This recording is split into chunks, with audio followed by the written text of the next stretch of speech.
just a heads up, this will be a two-part video. Hello and welcome back to Granted Gardens. Today we are starting a project that we have long awaited. As you guys may know if you follow us, we love to grow mushrooms. We've tried a few different ways in the past, such as buying plugs and putting them in logs. We've done some of like the prepackaged brick stuff that you can get.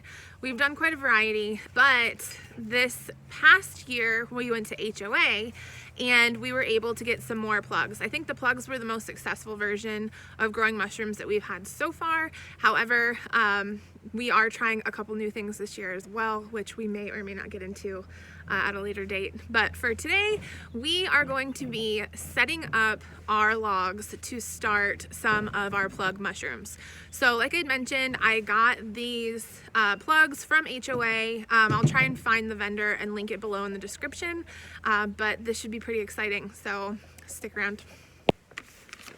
All right, so if you are unfamiliar with what mushroom plugs are, this is what they look like. They kind of look like little pills.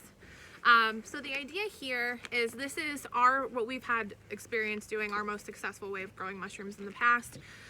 So essentially what you do is you're going to get a fresh log. Tyler's going to go into more detail here in a minute.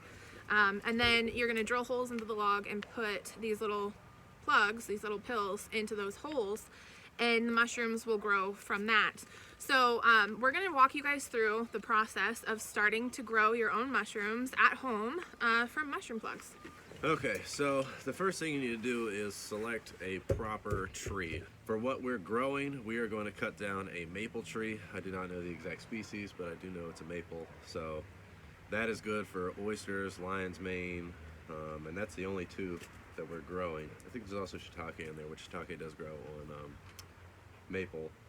So we'll start with that. So the first thing you want to do, you can cut down a tree at any time of the year, but the best time is sometime over winter or right before or as the tree is budding, because a lot of the sugars and the stuff that it has stored to survive through the winter is still in the tree. So that being said, most of our maples are just beginning to bud, so we're going to go ahead and cut it down now. So step one is to cut down the tree. We'll cut it into manageable pieces, probably maybe 2 feet long. We'll cut up the entire trunk of the tree all the way up to the top until we get down to anything below maybe 6 inches. The rest will just get saved for firewood or something.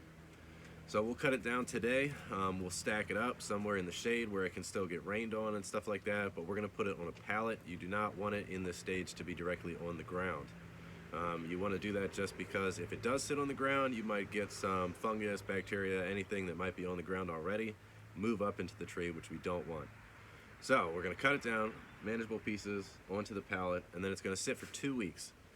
You want to do that because a lot of trees already have antifungal properties, especially when they're alive. You may be familiar with cedar trees. That's why they tell you to put those for garden beds, because they're antifungal and they don't degrade as fast. So after the 2 week mark, we'll drill holes, roughly almost the exact same size as the dowel rods that are in there that are inoculated, because you don't want them to just fall in. You actually want to have to almost hammer them in so you get really good contact with the sides of the hole. That'll let the mycelium travel into the log itself.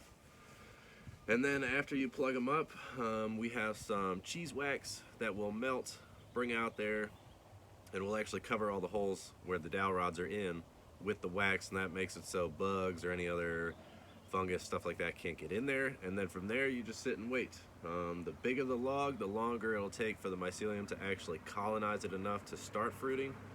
So probably the trunk of the tree is maybe 10, 12 inches, something like that, tops. So what'll happen is those bigger ones will probably take at least a year, maybe even 2, but the smaller ones may take a single season, depending on how wide they are. So we will go ahead and put this new chainsaw to work. Alright, so this is our maple tree that we're cutting down. So you can see at the bottom, this usually happens with trees on slanted slopes, where you'll see it kind of curl up to one side. That is a little worrisome, so we're not going to cut it down there. We're actually going to cut it right about here. Maples can get the little saplings that'll grow out of the bottom once you cut them. That's fine. If it grows back, sure. If not, after the 2 week mark, if we see that this is not growing any saplings this spring, we'll actually, if we have any plugs left over, we'll go ahead and inoculate the stump. That way the mycelium will grow in the stump. It'll take care of the stump for us so we don't have to cut it up, and we'll get mushrooms out of it. Because we're going to try to drop it that way.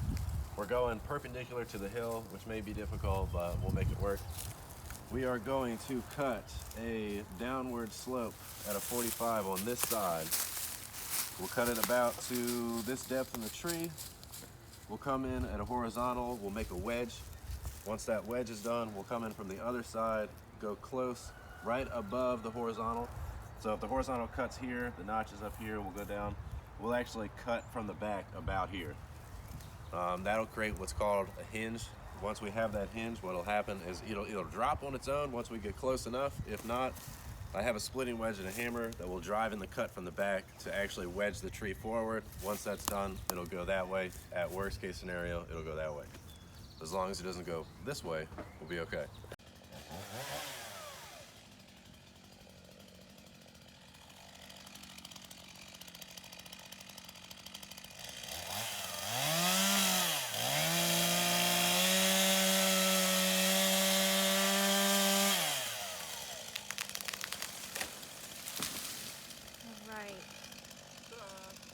Amen.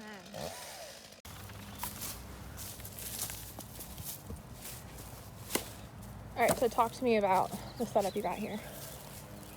So it's just a pallet on the ground. Leveled it with the stick so they don't roll too much. You don't want them touching too much. If they are, it's fine. But you just want to stack them up so it can breathe. You don't want it to get too moist in there now, because we don't want to have the perfect conditions for like fungus, mold, what else? Moss, stuff to grow in there. So you want it to breathe. You want it to be in a relatively shady location. So obviously there's no leaves on the trees yet, so it's pretty sunny back here. But once everything leafs out, it'll be nice and shady back here.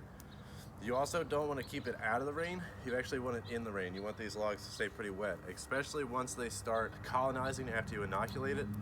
If it doesn't rain for like 7 to 10 days, you actually have to come out here and hit them with a hose. So right now we're just taking all the logs and just stacking them up. Largest to smallest, just so we know the base is stable. And we've got 1, 2, 3, 4, 5, maybe 8 left. Here is the final, well, for now, last step for now. We got everything all stacked up. We'll let this sit for 2 weeks and then we'll drill our holes. All right, so we let it sit for 2 weeks. 2 weeks. And then we come back. Yep. And 2 then we weeks drill holes. to let the antifungals die down, because all trees have them. Some have more, some have less, but 2 weeks is enough for these maples. 2 weeks, we'll let them sit, we'll let them get rained on. Just don't want them to touch the ground.